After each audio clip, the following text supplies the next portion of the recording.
I watched someone jump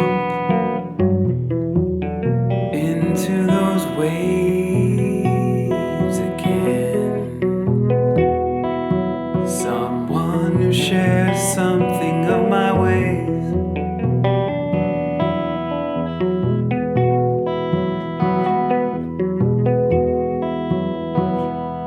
I remember how you tried to give up. The sand for the sea here below me, and yet wandered back there where the drone siren wove to puzzle me over, then dove like you'd never seen us before among the charcoal islands where you might be home. I watched Sunday burn, and by Monday I'm gone. I knew that I couldn't stay long.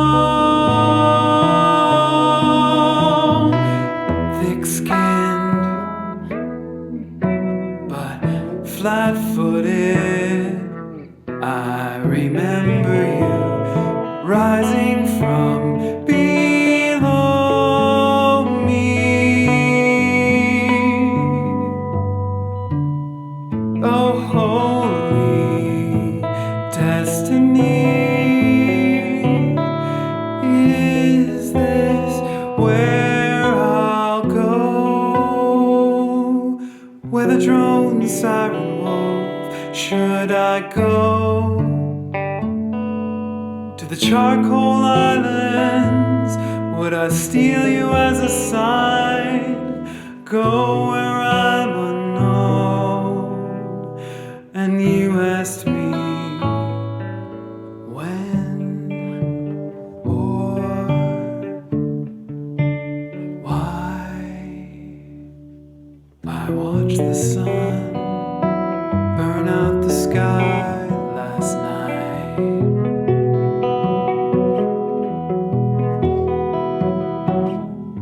I remember what I spied below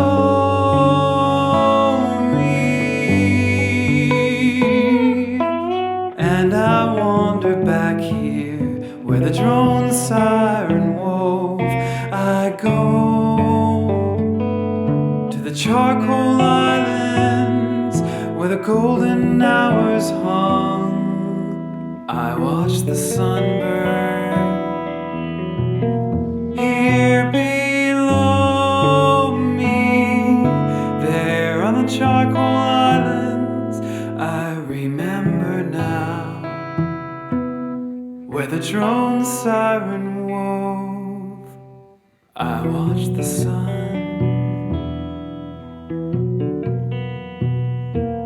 I watch the sun.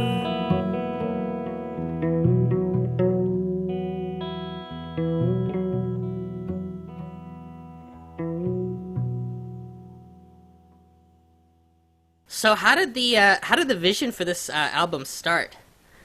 Like, what's the process? I don't even know. Like, did both of you write the album, or was it like one of you? Or so I wrote the album, and then we both performed on every song. So it's written for us. It's 7 songs that are all duets, and there are some layers on a couple tracks, but mostly it's meant to be done live, which, as you know, is like really a different thing than writing for it to be an album with a ton of tracks. So as a composer, like that was really fun and challenging for me to not let myself have 5 vocal parts come in at a moment. So so it's really written for the two of us specifically, and Emmalee plays cello and sings, and she also plays zither. Yeah. She plays one of the zithers, and then I'm playing guitar, slide guitar, fretless guitar, 20-string pedal steel, and bowed psaltery and another zither. So we had fun, like, you know, all the instruments are retuned, obviously, but we can get into that if you want. But they're, you know, they're also based on what would work for the instrument. And so in some cases, they're kind of a twisted version of the normal tuning. And the cello is essentially in standard tuning, other than being, you know, just the 2 cents adjusted to just fifths. So yeah, that was the scenario. And yeah, the vision for it was to really make something that's songwriting with just intonation. So having, you know, I've done a lot of like songwriting and I've done a lot of composed music, and you know, there's this gap between them that I'm trying to sew together. And I think this has been probably my favorite project that I've worked on, where I really wanted to get the lyrics, you know, to have it be lyric based and to have it be somewhat catchy and singable, and sound like songs, and work in all the microtonality. Vulture was the first song that you wrote, right? You had that one in your back pocket for a while. Yeah, I had the start to the first song, Vulture. Yeah, that was, it's slide guitar and features 11 and 7 harmonics heavily. And yeah, it was just a start to it that existed maybe like 2 or 3 years ago. So probably the album was like 2% done at that point. And so, yeah, we kind of went from there. It definitely seems like this album is a monster project that would have taken a really, really long time. Has it taken like years to write and put it all together, or like what's that process been like for you time-wise? Been a long process, but it was, you know, it ended up being kind of tied into the pandemic in a good way. I feel really lucky that I had this to work on. You know, as we know, everybody's scenario was different, and you know, I feel like my primary one of my primary struggles in life is just trying to find the time and find the time in like large blocks. So it really was great that I ended up having that. I think I wrote it over about a year or a year and a half, about a year, I would say. And then we recorded for maybe like for a while, like maybe for 4 or 5 months. Yeah. And we've done it some live. We've never done it all the way through live, but we've done it maybe 3 or 4 times, some parts of it. And that's been really fun. So yeah, I'd say it's like a year and a half. And I've done a lot of stuff with just intonation and microtonality over the years, but this was definitely the first project that was 100% just and 100% in that realm. Oh, that's so cool. I love the lattices you provided. That's great. Oh, thanks. Great for all the tuning obsessed people out there who want to see what all the notes were, myself included. I haven't looked at it as much as I should, but yeah, I mean, we can show some of that if you want to. There was another thing I was wondering. What were some of the biggest challenges when adapting the instruments you were using to just intonation? And I also, did I hear you say you used a 20-string instrument? Because I'm trying to imagine that in my head, and that's a lot of strings. Is that kind of like a zither, or just like... No, it's a pedal steel guitar.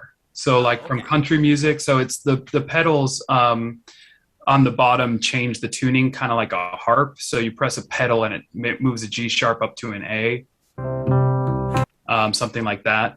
So yeah, it's a classic pedal steel that be used in country and folk that has, I think it has 8 foot pedals and 6 knee levers.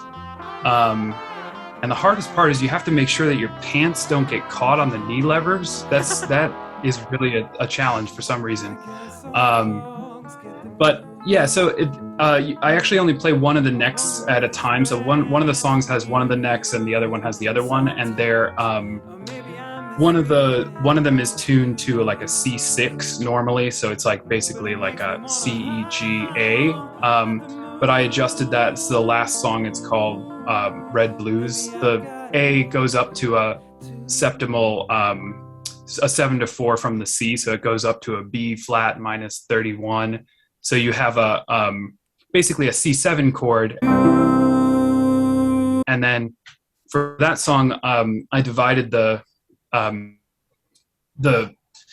fretboard into, equal parts, 10, 9, 8, 7, 6, 5, 4, 3, 2, 1 equal parts. And then I tried to write a song that uses each one of those positions. So it's all the, so-called undertones and overtones that are there. So that was pretty fun. It was like a challenge to use each chord functionally.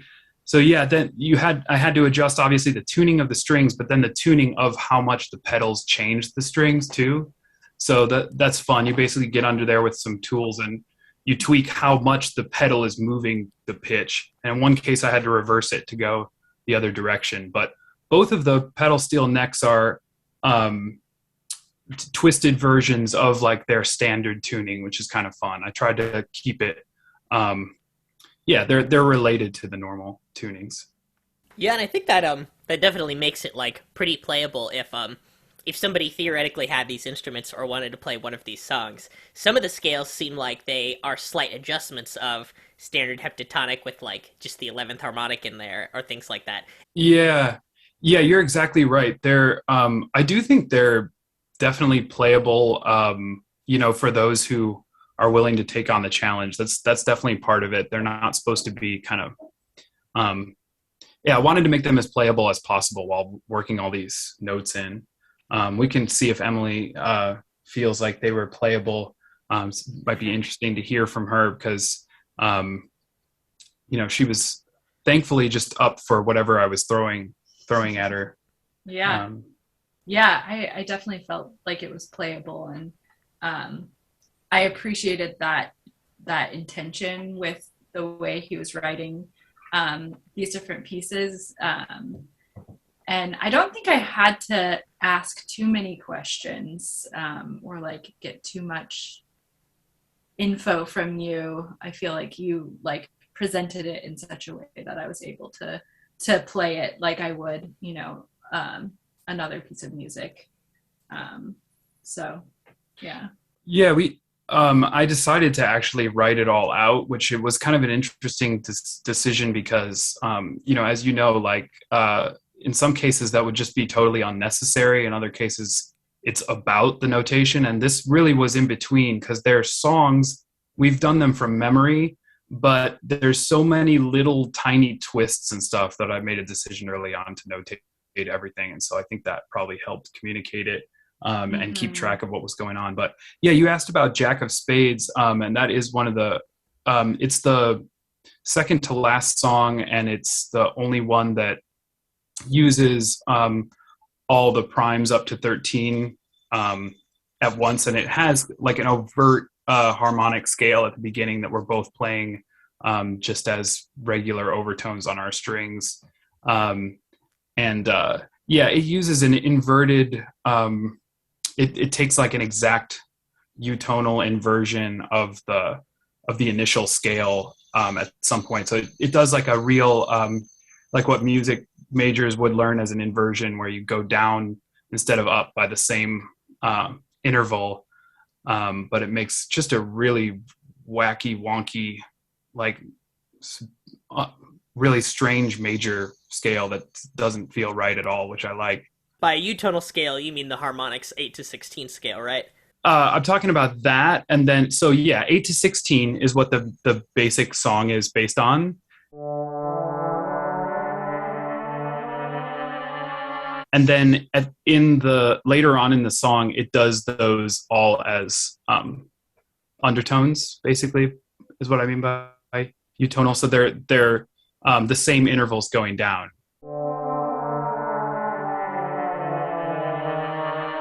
I wonder, with just intonation and writing everything out, did you use guide tracks or did you use your ear to lock in the JI? Because, when you're rehearsing this sort of stuff, guide tracks can be a really good anchor, but if you're working with JI scales, it can be harder to actually create those just because of the mathematics of how the notes are generated. Yeah, that's a great question. And I don't feel like it's a philosophical one. Like it's not. It almost. I feel like for someone it could be like a moral question or something, but it's not that. But more the way I see it, it would be there's two different like results that you get, and so we didn't use guide tracks. There could be an exception to that, but I really don't think we did. And I would say it would just kind of yield two different results. And since we had the live instruments, they're gonna, as you know, they're gonna make, they're gonna naturally be flexible like real wood and strings are. So we wanted to go with what was really there. One of the hardest ones was Luna Mirage, which is actually like the simplest song. I don't know if it was one of the hardest ones, but it just involves 3-limit, essentially very close to equal tempered notes.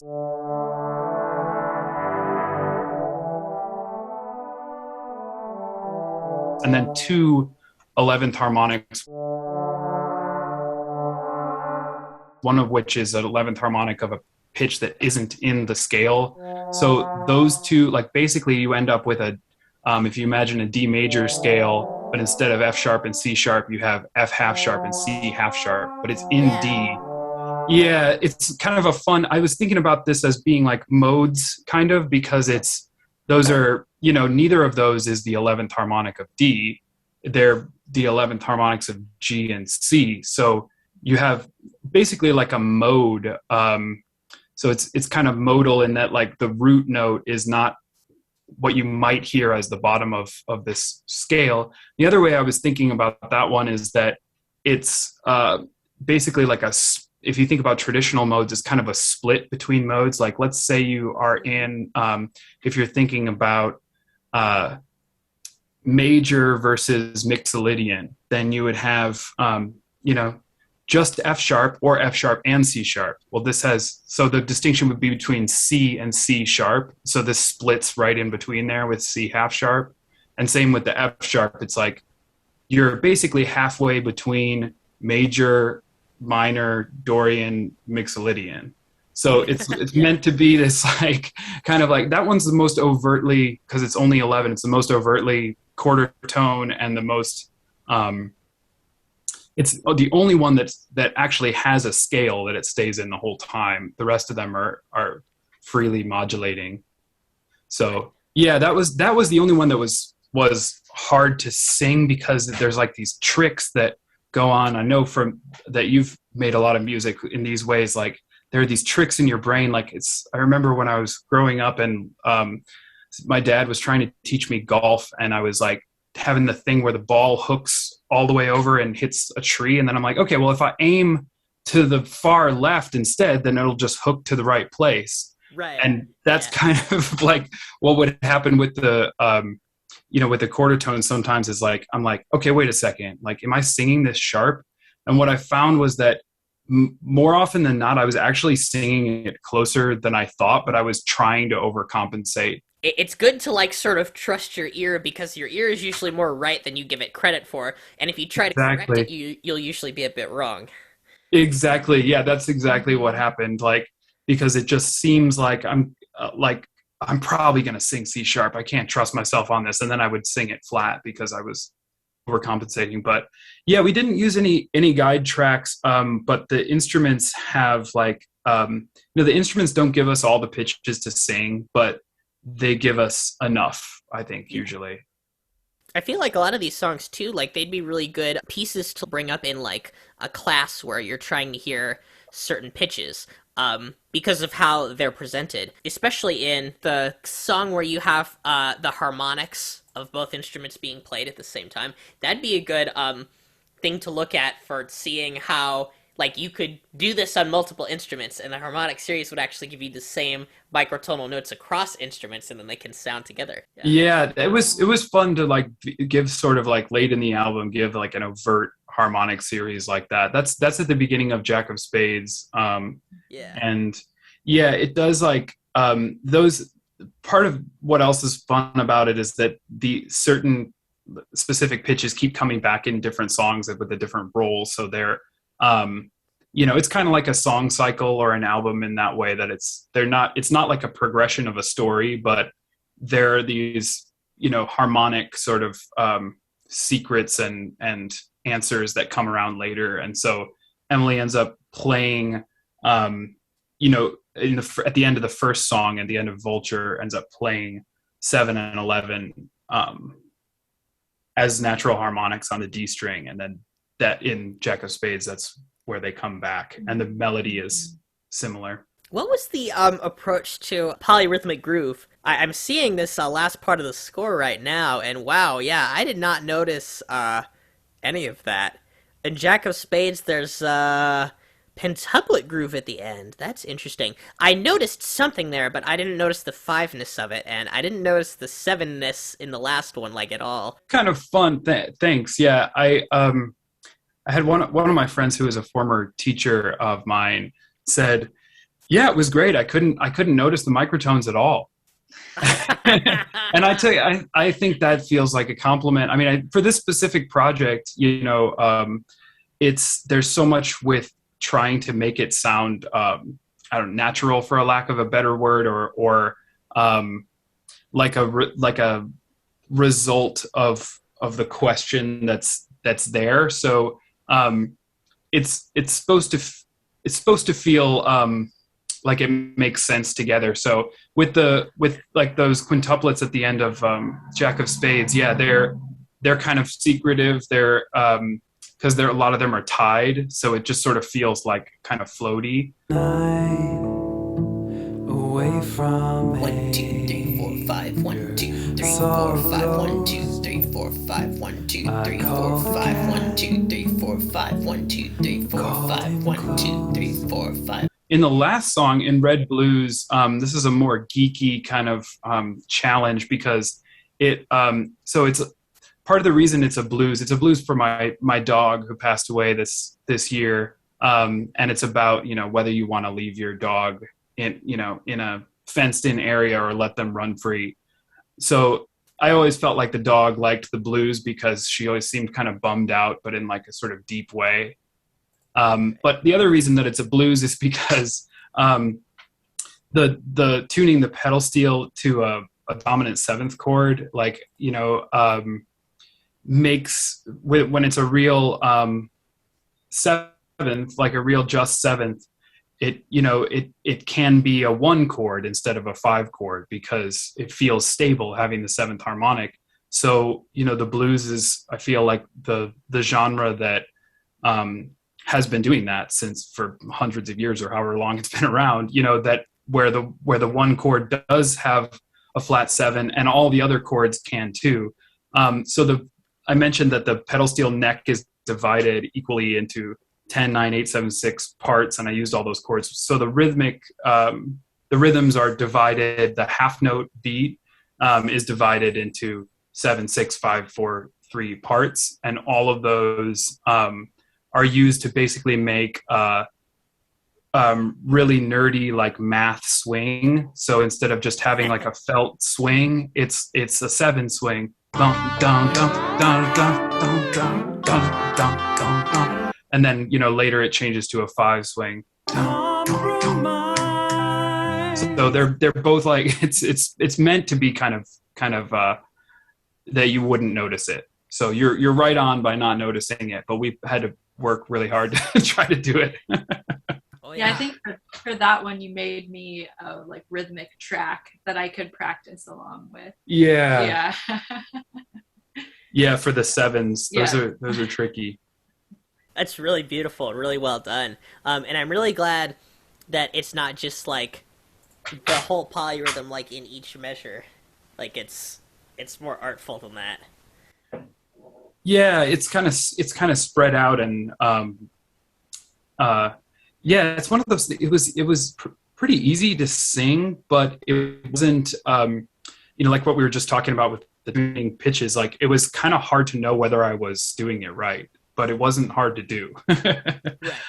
Right. Yeah. Well, how did you use the 13 limit in this? Yeah, me either. I think that was the sort of the most challenging part.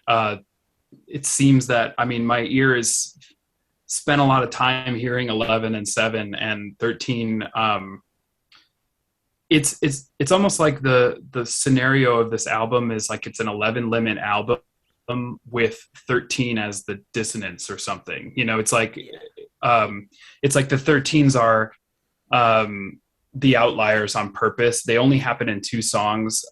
In Jack of Spades, it happens as this. I think it works pretty well in Jack of Spades as like this sort of dark note that leads us back to. I use it as like a kind of lowered law that leads us down to soul for in the verse. Wild into the wind.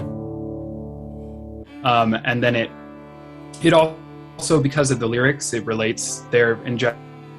There's some kind of numerology happening in pretty much all of these, and in Jack of Spades there's this in the lyrics this element of the cards and luck, and you know, Lady Luck and Lady Tarot and all that, and the 13, you know, obviously relates to that. We have these associations, but we also have, like, you know, I've always found it fascinating that the harmonics, like how intuitive the numbers are to us in life, I think kind of relates to how strange they sound. Like 7, you know, is equally like common and unusual to our ears, like as a rhythm, as like an amount of eggs in a basket, and you know, all the way up beyond that to higher primes. So the 13, yeah, definitely is a stretch for me. It's like the part that I hadn't really ever done before this. The other song that it comes up in is Partic Hymn, which is kind of meant to be sort of like a Lovecraft scary story that's told like in a cave. And I so love that there's one. this. Is that the one about the Oh, monster cool. and you haven't named it instead? Yes. Yes. I love Yeah. that one. Yeah, that's that one. Thanks. Yeah. So it's a pard is actually a medieval beast that, you know, back in medieval times they had bestiaries or bestiaries that were, you know, these giant tomes filled with animals and beasts. And what's kind of interesting now is that they're both real animals in there and ones that are mythical, and then this kind of stuff in between, like the pard, who supposedly was they thought for centuries that a leopard was the offspring of a lion and a pard, and the pard was this spotted. It basically is like a scapegoat. They do all these sort of religious analogies in there, and the pard was this evil, you know, spotted creature that that was, you know, of course had all these bad omens attached to it. So this is all of these songs are about, the reason it's called Visitors is it's about, lyrically, they're about animals, like specific animals and times that animals came to visit me. And the pard is the only one where this is it wasn't there, but I was staying with my dog right next to this cave in New Mexico. And it was like one of those things where, is there something in this cave? Or like, am I just imagining that there might be something in this cave? But harmonically, the 13 then is like kind of associated with the, you know, this scapegoated, supposedly evil beast. And that song only has 3s and 13s. So the 3s are supposed to represent the, you know, supposed divine purity of 3, and so all the meters are 3, 4 in groups of measures of 3 with you know, 3 groups, etc., so all the way up, and it has a spine of 14 Pythagorean perfect fifths. It's just kind of a giant spiral of 3s. So if you performed that in quarter tones, do you think it would sound close enough, or do you think you really need to, like with 13 limit, it deviates enough that you really need to hear it on its own terms? That's an interesting question. I've had the thought about if I could jump to another song with the Who Cooks for You song. It's a 5-limit song that I feel like is an example of one that you could play that in equal temperament and it wouldn't show the modulation down a syntonic comma, but it still would work. So that's like an example where I feel like it would work. With quarter tones in Partic Hymn, that's an interesting one. Yeah, it would only be 10 cents off, but I think maybe I'm just too tied to the numerology to like. I think if someone covered it that way, I would be just over the moon thrilled. I would love that. But I think, I don't know, one of the fun things about microtonality and just for me is that like sometimes I explain it to people who haven't heard of just as like, it's just a different goal. It's a different place I'm aiming, like, just shooting an arrow from over here.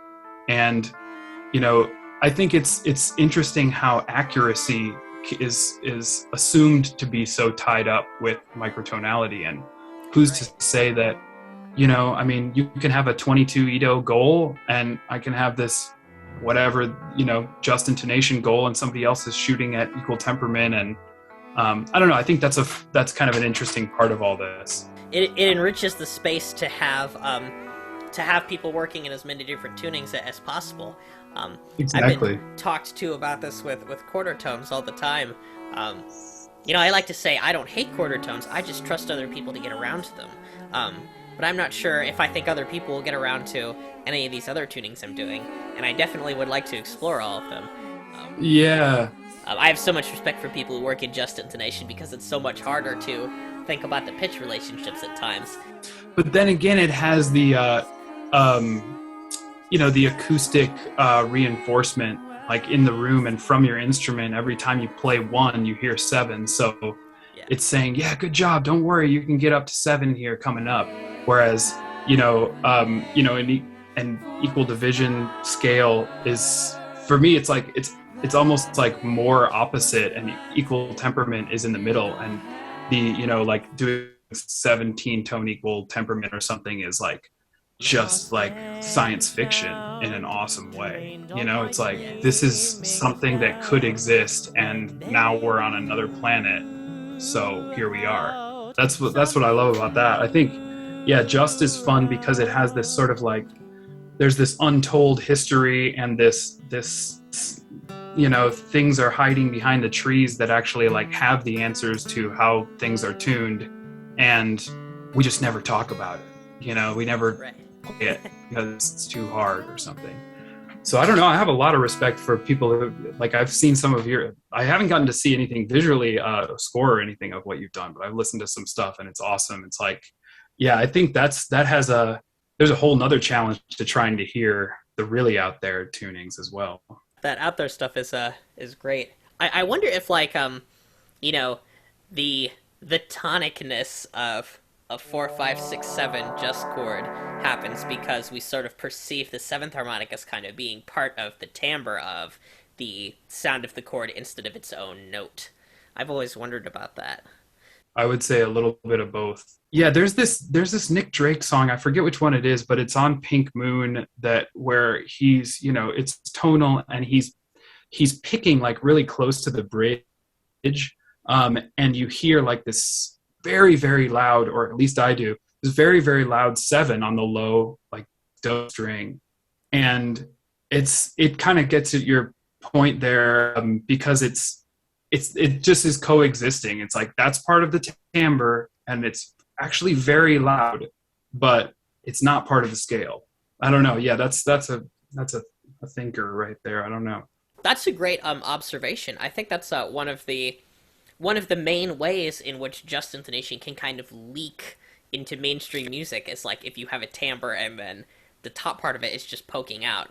But I think a lot of people who aren't trained musicians, they don't hear those as notes, but just as like cool parts of the sound. So how many times have you two performed this live? Probably 4 times at this point. We've done like 2 live stream online performances and then 2 in person, or has it just been 1 in person? Yeah, I think that's right. I Yeah. think that's right. Yeah. We got to play, Emily's group played the Ravel string quartet at sort of like the first post-pandemic show recently, and we got to play this stuff after that, and it was really fun because I think people were excited to hear sounds coming from things that were vibrating and Yes. be there while it happens. It was great. Yeah.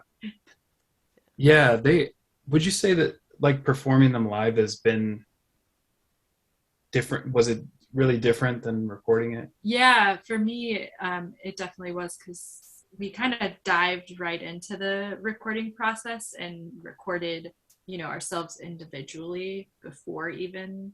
Some of them we like practiced ensemble and then recorded, but most of them we just did parts. So it's been awesome to like learn them in that way where we're playing them together and then performing them, and it just also the live experience for me is just so fun when you hit those resonant places and you can like really feel it and adapt to each other, and it's a fuller, more embodied experience for me to perform these songs. Mm-hmm. They feel like they would be really fun to perform. Thanks. Yeah, definitely. Yeah.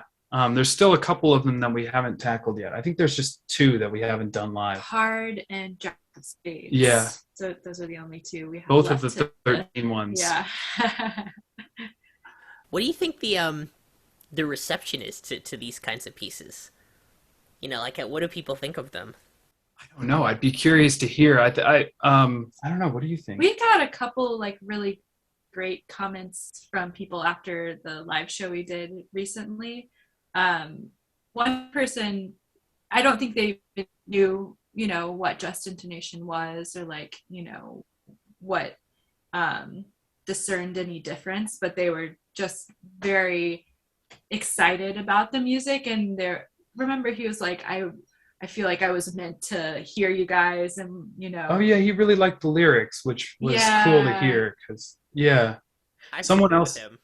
Okay, awesome. Yeah, someone else said that it sounded like Sufjan Stevens if there was something wrong with him mentally, and I took that as a compliment as well. I think that's great. That sounds good. And then Jess had a great comment. She was like, you're like revolutionaries for the pop music world. Do you remember what she said? I don't know, something like that. Some great comment about us like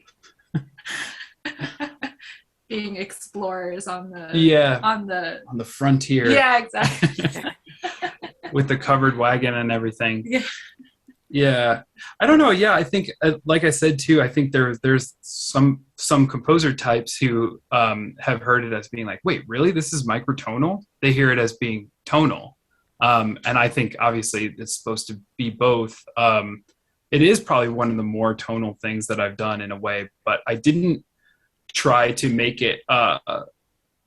It's not supposed to be like functionally tonal or traditionally tonal in any way, but as you know, there's an A in common with an A chord and a D chord. And, I think it's really fun to sort of suss out what parts of traditional harmony are, just sort of embedded in the sounds themselves versus the parts that are sort of handed down.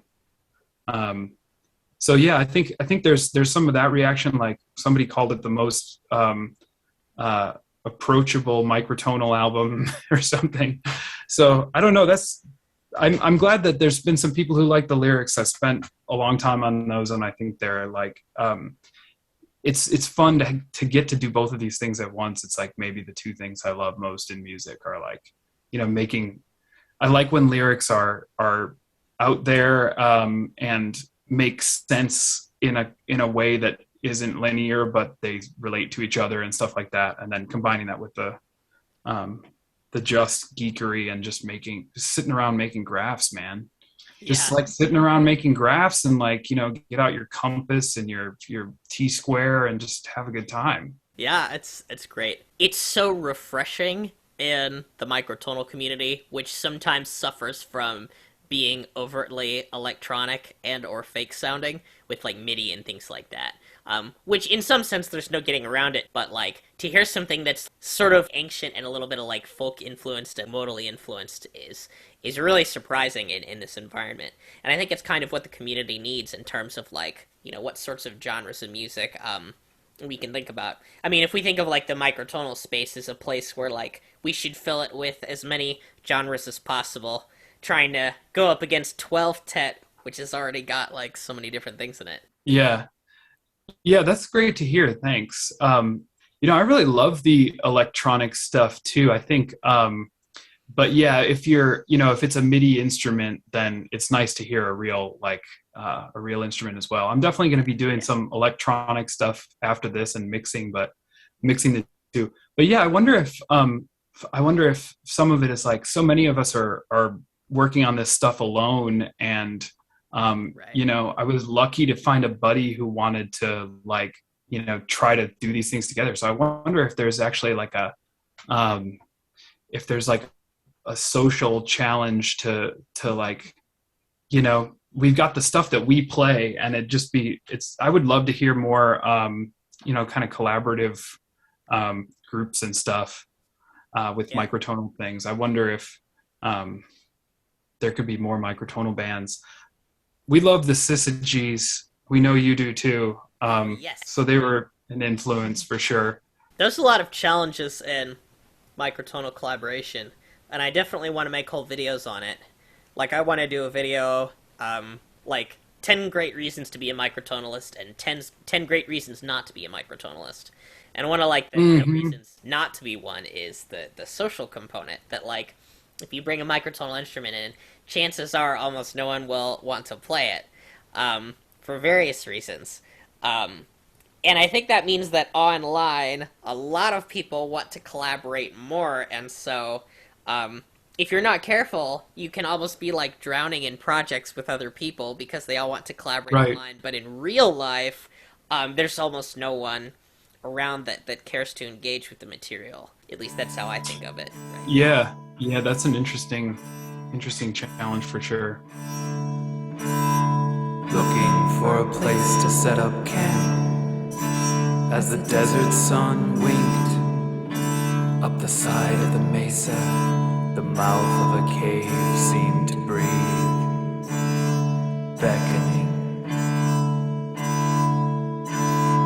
With guitar and whiskey jar, blanket and faithful dog, I approached and ducked in. The silence hung, so I ventured a call to warn or ask permission. My voice hung about the walls, revealing their shape. And just when it seemed there'd be no answer, I felt the silence was bait, that the emptiness had weight, even a name. The ancient storm, the bestiary that scaped the goat out of mystery, gave a face to the legends told. The mottled chord that sneered and snarled, the mythic how they warned us that it could be hiding in the dark.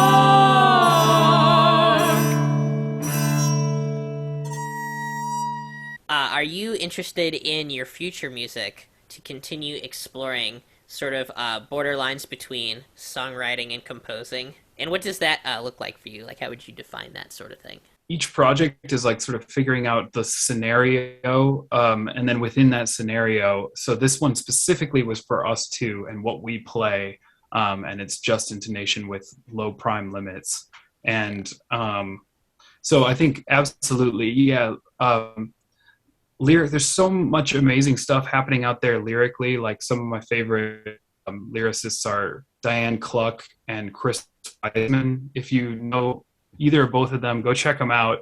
just amazing lyricists and also very experimental songs, but then, you know, there does tend to, it's just something that doesn't happen that often, really. I feel like the lyrics and songs get to be microtonal. So I absolutely want to keep doing that. I'm going to keep doing a lot of that. I think in terms of style, though, that's the part where I just can't seem to can't seem to even want to make like a commitment to any kind of style. But yeah, you nailed it. That's the part I want to keep doing, is more, you know, more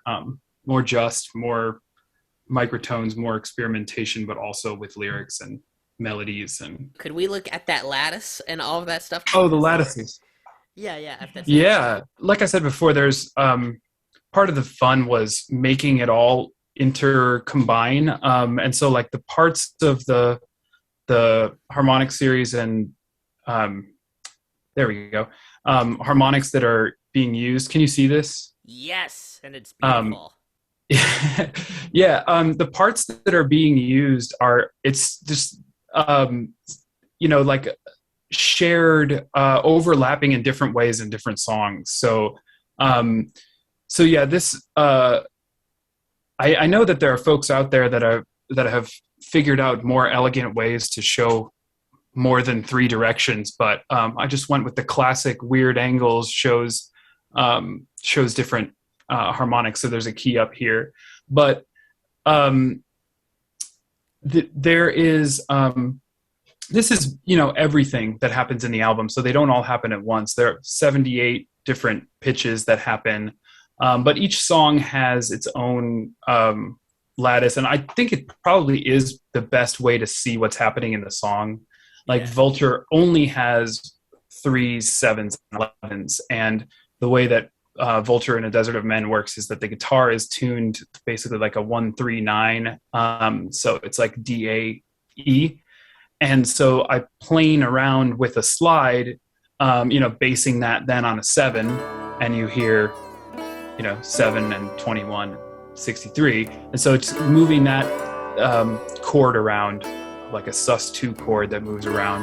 So yeah, it really shows kind of a lot of the looking at the differences between these shows, how different the scenarios of the songs were. Luna Mirage is just a 7-note scale. It was really hard to make myself use a 7-note scale. I don't know if I've ever like forced myself to stay in a scale before, and it was really fun. I find that I have these biases sometimes, and then I have to like force myself to reckon with it, and I had a lot of fun doing that. So we talked about that one. Like not wanting to hear an overt scale in the song, wanting to hear instead, like, you know, a collection of pitches with relationships vertically and contrapuntally. So sometimes when I just hear like in a piece of music, like someone going and just playing right up the scale, I'm like, oh, it's almost like, it's not that it's too easy. It's almost like lifting up the green curtain or something. It's like, I don't want to, you know, like, don't just spell out all the answers. I like secrets. But you know, there's always like a way to make your piece and reach the next level, but with yourself, of like, you know, I do maybe want to hear that actually at some point. And I love 7-note scales. I totally do. The 7-note scale reminds me of what some people are doing now with 31 tone equal temperament, Jacob Barton included, where like if they have a chord and they're trying to harmonize it, they'll use a 7-note scale to kind of like get at whatever's in the chord, and there may or may not be neutral relationships in there or septimal relationships in there. Ooh, that's a cool idea. I think I know what you mean. So like sort of like there's a temporary scale that can exist over any moment within the larger scale or something. Yeah, or within the chord. It would be kind of like chord scale theory, but then you'd grab these scales that have 11th harmonics on some of the notes, or 7th harmonics on some of the notes. Nice. Yeah. Puijila, this one is fun. It's the one about a seal, or it's named after an ancestor of a seal that was still land dwelling. But this one, I think folks might, if you're into graphs and stuff, I can we could talk about how to share this with your listeners if they want to see the score. But this has also just 3, 7, and 11. I do have 121 basically that is getting rounded off by like an undecimal square, 243 to 242. That does get rounded off. This one, orange arrows. Yeah, that's the orange arrows. Yeah, so this is fretless guitar in standard tuning, which was kind of fun. So it has it's all common tone modulations, and this one could be more interesting for folks who want to hear like some more kind of some frontier music, that gets in the covered wagon and goes somewhere else. It's a progression that never really like has a home. I mean, it's based in E, but I have this little pentagram form here that shows. I wanted to tie in the lyrics with the like the repetition. So the way it works is it traces not around the star, but sort of in the same way you draw a star, so that as you go, these are the chords. Like as it goes around the star, we get back to these same points in the pentagon in the middle. Like, so when you draw a star, you cross over the same point multiple times. So at those points, we have not only the same chord, but the same lyrics too. So there's like a 3-word lyric phrase that gets repeated, but like as part of a different verse or a different section of the song. So that was a kind of a fun challenge, like make it so that those points actually are the same, but the context around them is different. You had a different path to get there. And then at the end, it sort of implodes into a smaller pentagram. So yeah, so this one is all common tone modulation stuff, where it's all just chords that have a pitch in common with the previous chord. It's floating around going somewhere else. Oh, that's fantastic. I also noticed in that one, you have a fretless tablature, microtonal tab. Have you ever seen any other tablature like that does it with the decimal places for 10 cents? I haven't seen any that. I bet they have. I bet we've got a lot of friends who have done that at some point. But yeah, I always like to go with the most, like what's needed. So these scores are really for us to make it work. So yeah, I've got decimal place, and the geek in me was like really having a hard time figuring out how to ROM some of this stuff. It's like, oh man, seriously, I have to write that as just 9, but I didn't want too many decimal places in my tab. So this is kind of the way I thought about it though, because in this song there isn't anything marked, but like there's still the old remnant lines of where the frets were. And so, it's actually not that hard to like slide to a third of a fret, as you know. So the chords trying to get the fingers to work for that was harder than finding the decimal places. I don't think I have seen anybody else do that. I also did a strange thing in the last song with the tab, which is kind of fun. That again, it's like what do I actually need to see? These fret numbers for the pedal steel tab are like if there were frets for the whole. You can see here. This is what the divisions of the string look like. So each of those get the tab, quote unquote, fret number, which really like is completely illogical if you think about it in terms of like harmony. But as a way of knowing where to send my slide, it actually worked pretty well. So I guess technically it's but it's not a scale that the song is based on. And if you think about up here, there's less. So yeah, they're just, place markers. But yeah, that was pretty fun. And yeah, I have a lot of fun making these layout. Yeah, it was a good old time. I can't wait till I've been itching to start another project. With your lattice, one thing that I really like about that, which I don't see very often, is that it uses accidentals of 11 and 13 like in Hedgie, but it's just a straight up lattice. And lots of the lattices I've seen are almost Right. always filled in with the frequency ratios of the pitches. The numbers. Instead. Yeah. Yeah, the numbers, which I think is harder for musicians. I have seen some of them with letters, but they're usually not done with these accidentals. So I feel like if more of these were created with the Hedgie accidentals, then that would be more of a bridge between like notation and lattice thinking. Exactly. Yeah, I could see. Yeah, thanks. Yeah, I could see that going both ways. Probably the traditional way, lets you like cross-reference two different things. But you're right. This is almost kind of a teaching tool,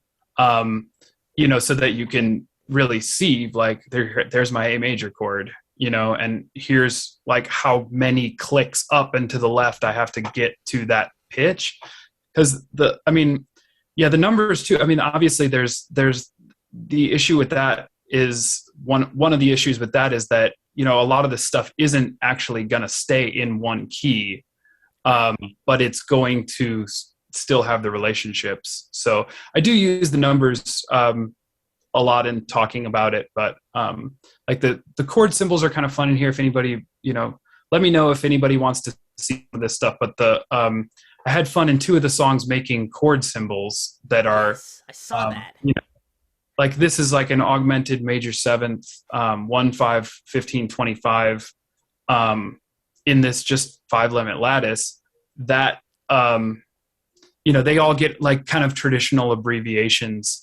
Here there are decimal place frets again for this other pedal steel part. But it was fun to use, like the chord symbols were really like in the songs at least were the way I was thinking about the harmony. So I'm glad that I actually put that in. They're just, it explains what they actually mean, because in this song, the minor is 5-limit, and in the last song, the minor is a 7-limit. This could almost be a study in how to write microtonal tablature for various capable instruments. Yeah, that's a cool thing to think about. I think, what did I do in the first one? I did it differently in all of them, just because they all needed different things for me to focus on. Oh, the first one I just used notation for the guitar. Yeah, it was hard to figure out the different scenarios. But can I ask you what the last chord is of the last song? The last chord of the last song? I don't think I've seen it, but it sounded like a really cool polychord. Yeah. Ooh. It's an 8. It's an 8/7/1. So it's both seventh chords from both notes. Exactly. Yeah. Cool. So it's a C 4, 5, 6, 7. And a D plus 31, 4, 5, 6, 7 on top of it.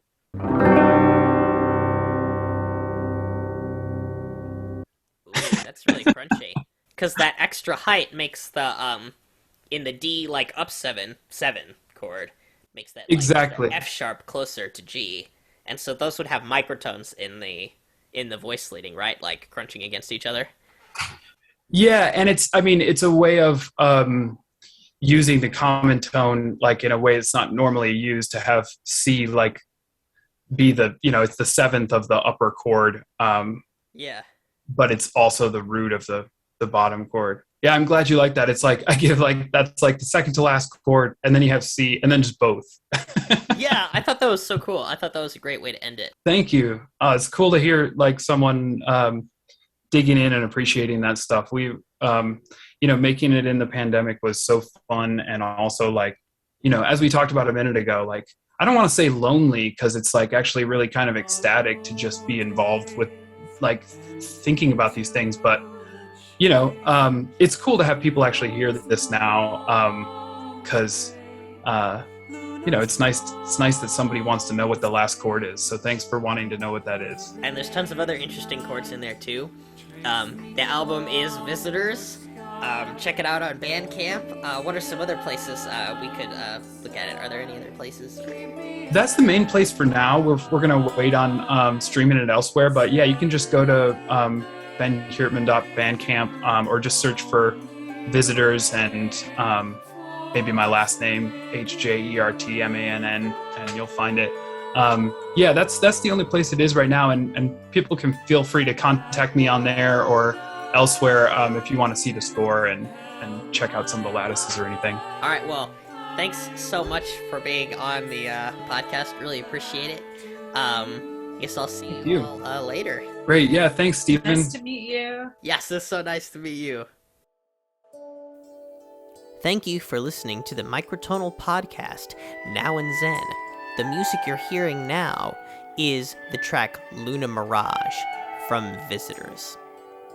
If you want to help us out, please leave our podcast a review on iTunes and spread the word. We release new episodes sporadically.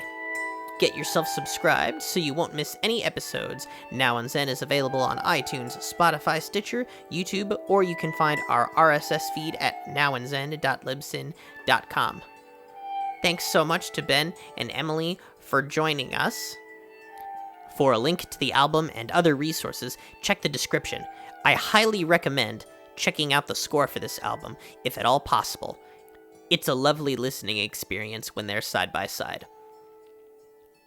With the release of recent Now and Zen episodes, I've also tried to include a cover song from each of the albums that I have been interviewing about. So on my YouTube channel, if you want to see a cover of Luna Mirage, the second track from Visitors, in 17-tone equal temperament, you can go check that out. And of course, we have a Patreon account. If you would like to support that, it's greatly appreciated. With 60 patrons, we'll go back to making episodes once a month. This episode is made possible by the generous support of our patrons, our Zen Harmonic patrons, as well as our Zen Harmonic gods. Mike Battaglia, Sheldon Bird, Barry Lemon, Adam Freese, Matthew Sheeran, Vincenzo Cicarella, Hector McGuffin, Christopher Bailey, Leland O. Weigel, Jill Weigel, and Tina Carmen Carteau. Thanks as always for listening, and we'll see you next time on Now and Zen. Our next episode, coming out on November 12th, will feature Ben Spades and Damon Wakis from the album Ventifax.